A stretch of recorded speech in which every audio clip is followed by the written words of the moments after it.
เขาสัญญา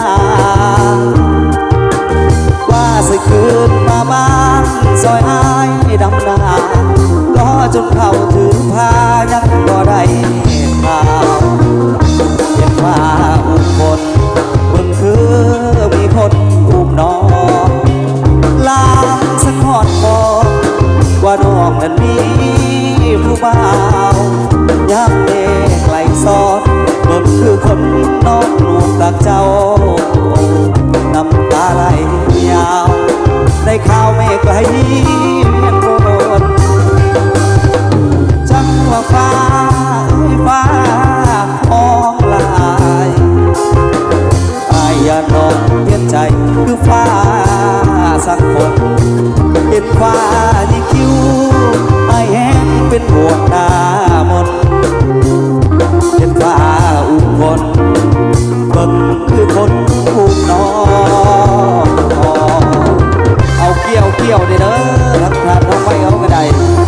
อยู่ดีมีแห้งเอาโซ่เอาไส้อย่าเจ็บอย่าจดเนาะ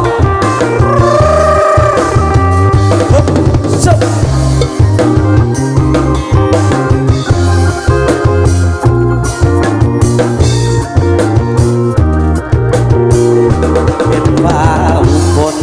เบิ่งคือมีคนอุ้มน้องลางสังหรณ์คอว่าน้องนั้นมีผู้บ่าวยามเมฆไหลซ้อนเบิ่งคือคนน้องโปรดจากเจ้าน้ำตาไหลยาว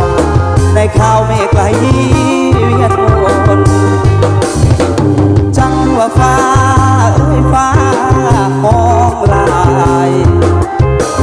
อายอย่านอนเปลี่ยนใจคือฟ้าสังหรณ์เห็นฟ้ายิ่งคิ้วอายแห้งเป็นห่วงหน้ามนเห็นฟ้าอุ้มคนเบิ่งคือคนอุ้มน้องอายแนมเป็นฟ้าอุ้มคนคือจะมีคนมาอุ้มแฟนอาย